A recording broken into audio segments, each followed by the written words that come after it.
What's up, what's up, what's up? Hello, guys. How are you doing? So, today I'm blessed to have a friend of mine in the channel. Everybody, Lorna. Today we're gonna be talking about our experiences. As you can see, Lorna is an amputee.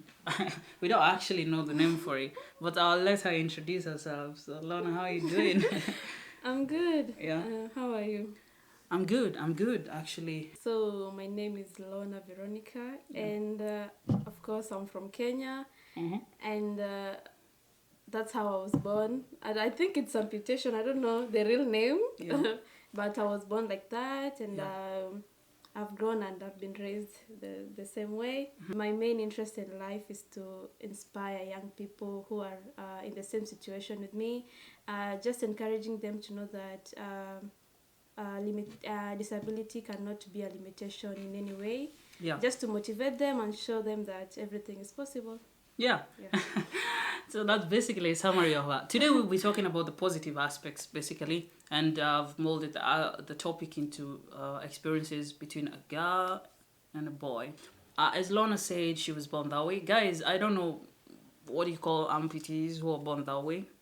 So drop it, drop it in the comments so I can know. But we're gonna be calling her an amputee. Fellow amputee. Yay.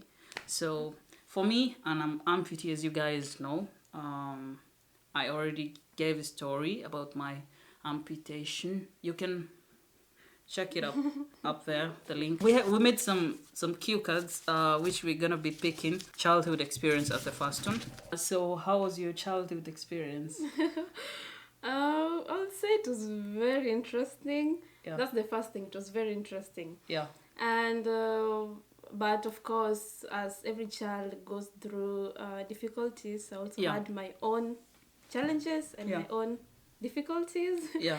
Especially kids don't understand what disability is, and it's so difficult to explain to them what it means. So most of the time I'll just make up stories to make them understand. Yeah. But my biggest challenge was it was so difficult for me to play certain games, and I used to feel like I was left out. Yeah. Especially during PEs. Our teachers will organize basketballs, and they will just tell me, "Oh, you can stay outside and cheer the other students." Oh my God. Every single time. Emotional damage, guys. Since I was in class, I think 1 until 8, the same issues, and it wasn't nice at all. Yeah. Yeah. But now you've grown into it. Like, you do understand, like, you've matured enough. We're going to be talking about that later. But there is just this experience when you're a child. For me, as you guys know, I was in school, and then in the December holidays, I had the accident, and then I had to get an amputation. And because of that, people who knew me already had to, adapt to this new me and I also had to adapt to this new me. And since you're not mature, you don't really understand like that aspect of understanding the new you or understanding an amputation. So that was my experience. It was a bit tough, not gonna lie. When did it dawn on you that way? I would say just in my childhood. Again, it just dawned on me when I was unable to do certain things that other kids could do. Yeah. An example was we were going to fetch water in jerry cans, and all the kids used to carry 2 of them, and I would struggle to carry 2 of them to prove to them that I can also carry 2, but it was so difficult. So that time it hit me, but not in a grown-up way, but it just hit me that I'm different from the other kids. Yeah. And I had to ask my mom where my arm is. Yeah. And she will tell me, just pray your arm will grow.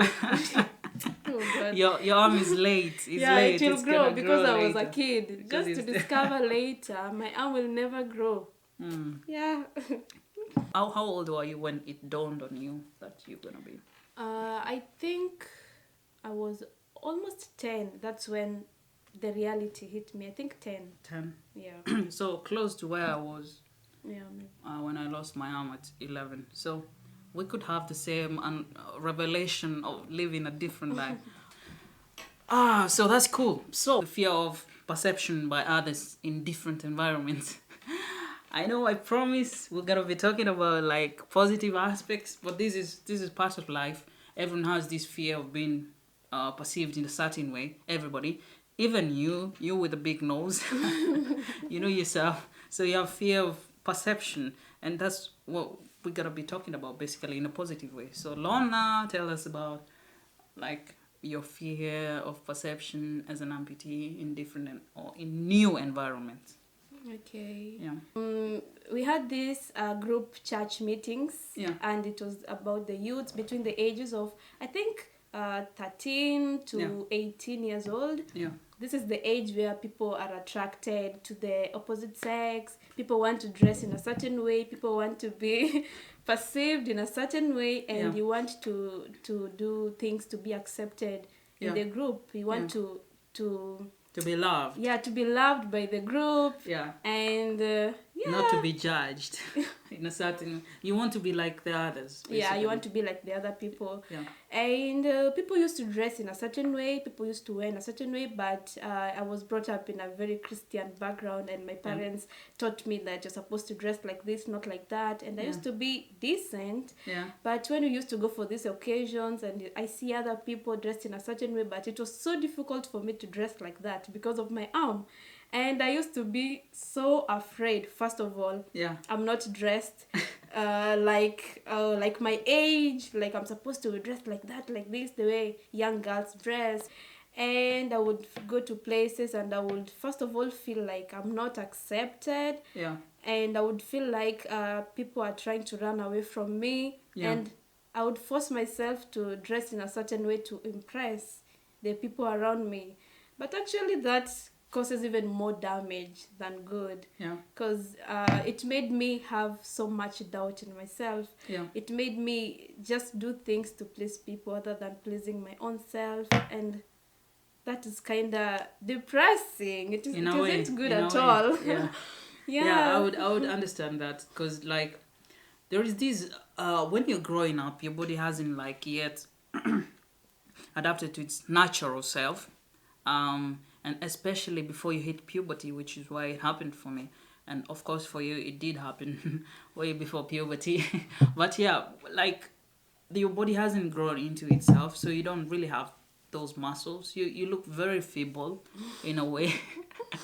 No, it's true. Before you grow, I used to watch this when I came here. I used to watch this girl called Christy Sita. Do you know her? No. Yeah, she's a YouTuber, and I used to love her, like how she has managed. She does workouts. She uses prosthetics, which we're gonna be talking about later.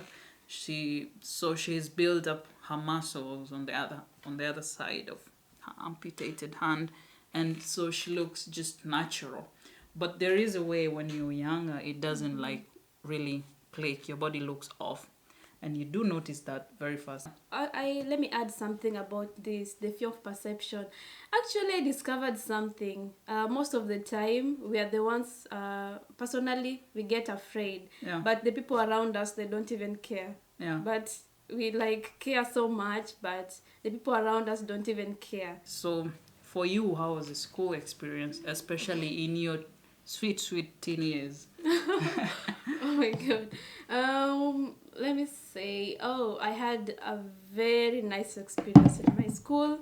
My teen school, let me say, it was very awesome. I went to a Catholic school, and the teachers were very caring, loving, but I would say the teachers cared more about me than the students, because sometimes they felt like, I was being favored. You need to be favored more. Yeah, I was being favored, but to me, I wasn't being favored. But sometimes they felt like I was being favored. Yeah. That was when I was, let me first of all speak, when I was still young, my kindergarten days, maybe class 1 to 4, 5. Yeah. Class 6, things changed. My teachers were very different. You know, our teachers used to cane us, like, you have to get 10 strokes. In, like, you can either choose to do this and you'll get 10, or you can either choose 5. Yeah. So for me, I used to get 10 in one hand. And I used to feel like, oh my God, this is so unfair. I used to feel it was so unfair because they could choose different hands or they could choose their back, but most of the time my teachers will just tell me, oh, bring your hand. And I just gave my hand. They would prefer to get 5 strokes in the hand, 5 strokes in the back. But when I gave my hand, I got 10 strokes. Oh my God. It wasn't nice at all. Those are different times, when we used to be caned and stuff. Yeah. But overall, I could never understand your point because I was never really... I was in a few occasions, but it's the one where the teacher was like, he's not really like caning me. He's just like trying to show the others, oh, he's caning me, whereby he used to like punish the whole class and stuff. But I never really had this. I was a good boy, guys. I've always been a good boy. You guys know that. Oh my God, high school was awesome. High school was my best experience. Tell me about that. High school was so good. Yeah. I used to, first of all, I was sponsored with the Loreto sisters. Big up to them. You went to Loreto? Yeah, it's a Loreto school, but it's St. Teresa's Girls Isli. It's in Isli, but it's I think it's helped by the Loreto sisters. I actually don't know the real story behind it, but the Loreto sisters used to help us so much. And I was sponsored with a Loreto sister. She took me there, and we had a principal who was a Loreto sister. Yeah. She used to, oh my God, check on me all the time. I used to get special treatments. I never did laundry. I never did. I used to get special diets sometimes. Yeah. She used to call me if I ran out of cash. She would give me cash. Oh. I used to eat well, sleep well. Like my life was so nice. There is that favorism that comes in when you like getting introduced in a new group of people that see you are different. So there is that favoritism. But at some point, I would say for myself, I used to feel because I want to be treated the same. I don't want to be excluded. I don't, as you were saying, being told to cheer for the basketball team as they play and stuff. So at some point, you want to get in on the action and do the thing yourself. So at what point was there a frustration in like, come on, I want to do this thing and I don't want to be excluded. Have you ever had such experiences? Oh yeah. Especially in school. Yeah, in school I would say like on Saturdays it was the days for laundry again. And all the students will gather in groups to do their laundry. And my laundry was already clean. So I would meet my best friend and I would help her to wash her laundry. Just to prove to everyone else that even if they're giving me special treatment, I'll still want to be accepted like everyone else is accepted. I wanted them to know that, I could still do my own laundry. Yeah. Other than being assisted, I could still do it. And sometimes I could hide my clothes. I could take half of them and half of them I remain with them, which are dirty. Then on Saturdays, I could clean them. Yeah. Interesting topic here, Lorna, about society and societal expectations. Let's talk about as a girl. Lorna asked me a very, very, very tough question to think about. Is it hard being an amputee man or being an amputee woman? But I think we have differences as well. So would you mind telling me what you think about it? Okay, so personally, I feel like it's easier for ladies who are amputated to be accepted than men. Really? I feel like, yeah. Because first of all, let me speak in a relationship aspect. Yeah. We're gonna be talking about that later, but let's touch on it. Just an inch of it. Yeah. So I feel like for the guy you have to go chase the lady, and most ladies are just waiting to be chased by the guy. Yeah. So even if a guy sees that that girl is amputated, they'll come and chase me.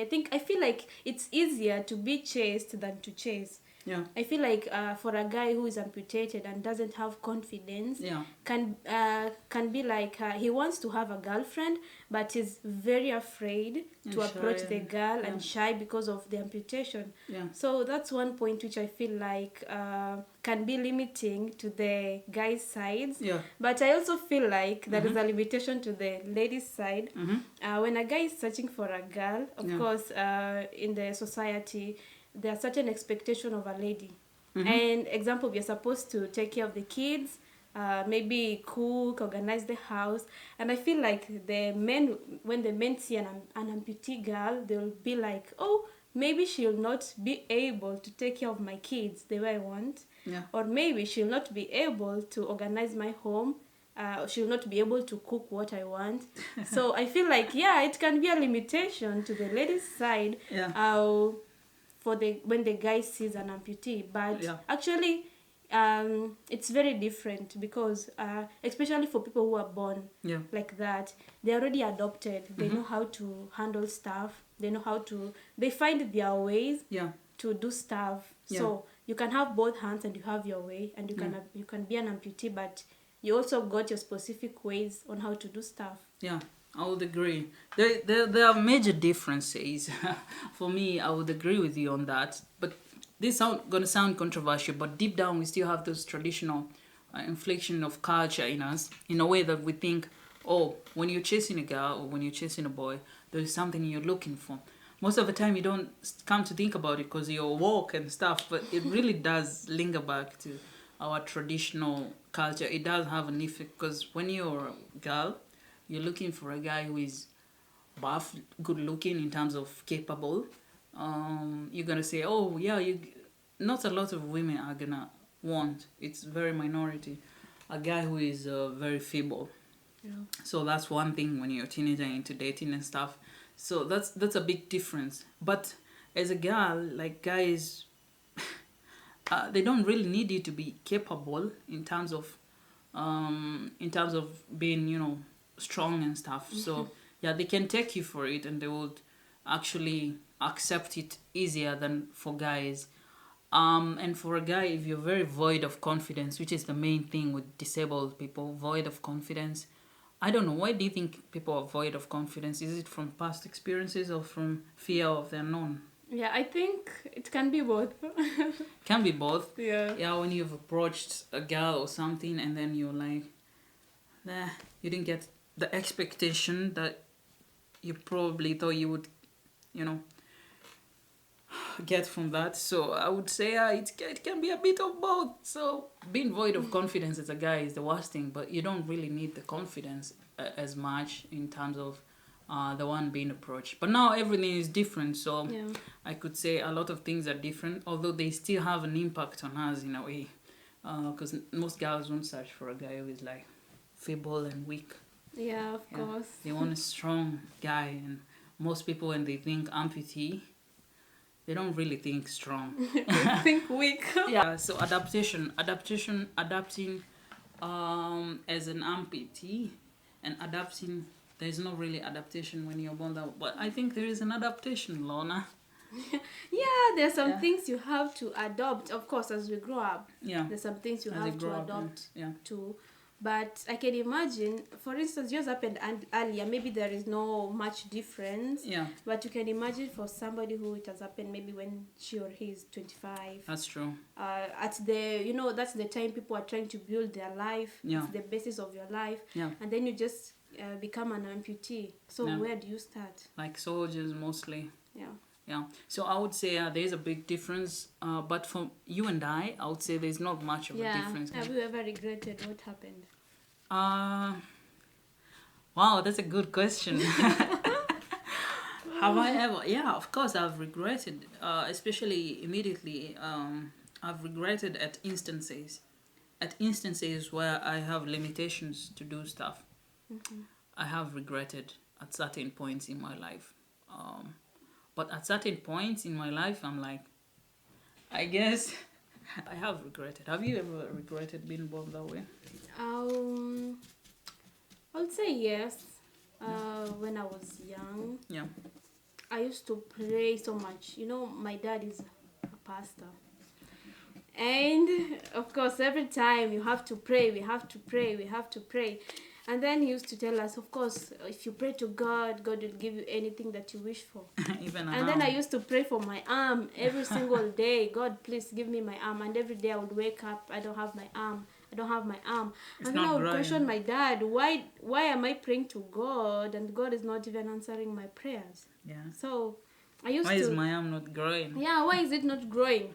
Because when I was so young, my mom told me, your arm will grow. She would just, because I couldn't understand what happened. Yeah. So she would just tell me anything to make me go and continue playing. But when I started growing, I wanted to know why and what happened. Yeah. Let's talk about job experiences. And is there a limitation, do you think, to jobs, to getting jobs, and to what kind of jobs you can do you think? I would say, personally, I don't feel like there is a limitation, personally. Yeah. But the biggest issue is the people who are supposed to, example, give you the job, your employers. Yeah. That's the limitation. I believe in myself. I believe that I can do any kind of job. I believe that I can work in hotels, in any place, as long as I get my salary. But the main issue is the people who are going to employ me. Most of them are like, I don't think you'll be able to do this, to do a certain job. I also don't think that you'll be comfortable. I think this is too much for you. They're always like that. But for me, I feel like I am not limited to do any kind of job, but my bosses will feel like, no, you can't do this job. So that's the main issue. You can't do this properly. I feel like sometimes people feel like, okay, if I hire you, I'm hiring you out of mercy or something, because you're not gonna do the work that I need you to do. Although most of the time, I would say for me, I'm able to do it. I've done like hard physical jobs, so I can say I'm able to do it.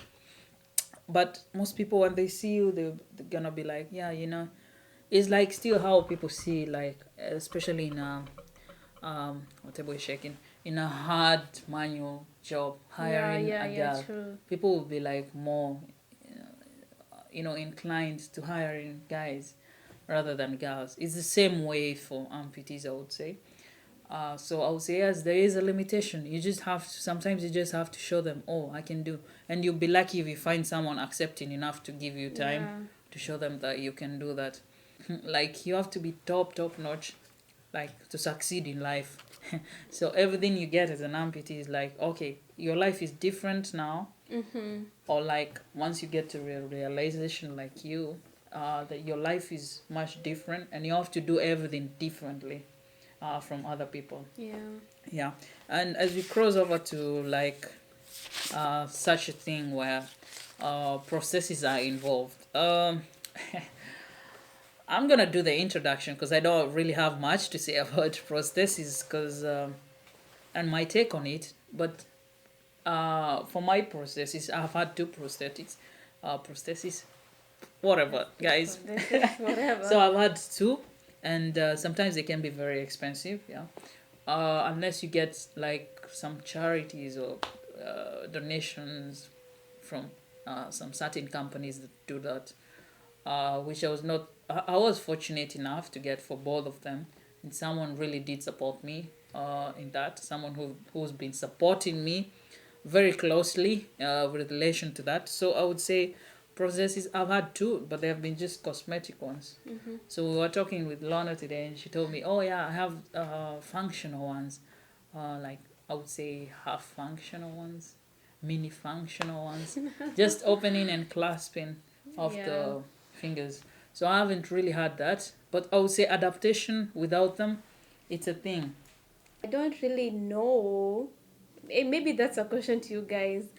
Do you really think that it's necessary, like to have processes? Do people, is it necessary for people to have it? If it's not fully functioning as a hand, then I don't know, is it very helpful or not very helpful for somebody to have it? Or maybe the time can be a very big factor to consider getting a prosthetic. Prosthesis, yeah. Yeah, prosthetic, whatever the name, whatever the name. Prosthetic. Yeah, the whatever, the hand, physical hand, whatever.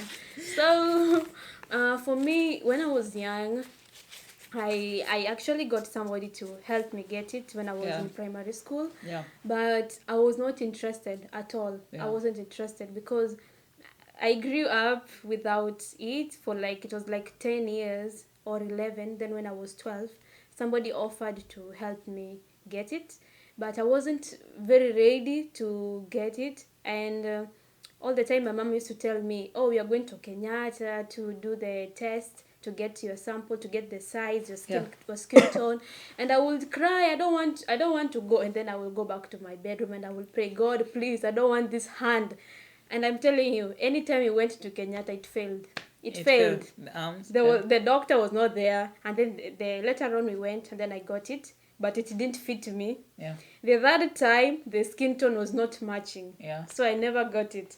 And then very sadly, the person who was supporting me passed few weeks later. Oh. So we couldn't afford it. Sad. Yeah. And I stayed without it all my life until after just last year? Yeah, last year when I went to US, New York for my summer camp. Mm-hmm. I was just actually searching online for charity organizations which can help me get a prosthesis.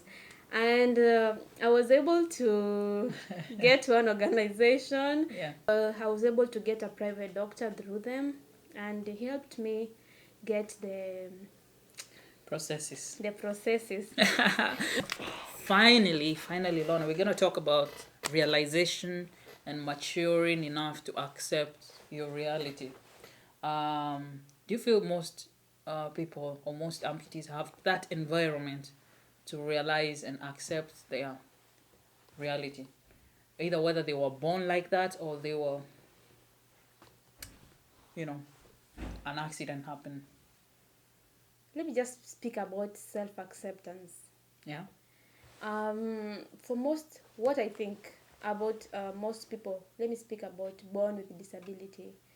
I feel like the environment matters a lot in making them make the decision of accepting themselves. Yeah. So if you are accepted by, first of all, if you are in a supportive environment where people don't take you negatively, it's easier for you to accept yourself. Yeah. And after you accept yourself, then the people around you can be able to accept you as well. Yeah. But the main issues come when individual people are unable to accept themselves. Mm-hmm. And that's the biggest challenge, to accept yourself. You're just thinking like, people do care so much. Yeah. When I walk without my sweater, when I walk with my amputation, people are just going to be looking at me. But when you sometimes walk with your amputation. When I walk with my your amputation, my hand, but it's the easiest. It is the easiest step about having a disability. I'm so much thankful for Lorna for coming here to discuss. We met not so long ago, although she's been here for a while. But I'm glad to have met her, and I'm glad that she agreed to come and speak about, differences as a boy, as a girl, her own experience, and, all that. And I'm so grateful for you. Thanks, Lorna, for coming. Lorna is very influential in terms of influencing positivity in amputees and young people overall, which I share the same condiments for. So I would say she's a very bright person, and I wish her all the best in her endeavors. Okay, thank you so much for inviting me. It was a nice experience to remember the past things and to learn about your experience. So it was a nice time. Thank you. Cool. Thanks. Thank you so much, guys, for watching the whole thing. And I would say go out there and breed positivity, guys. I love you all. Mwah. Ciao. Mwah.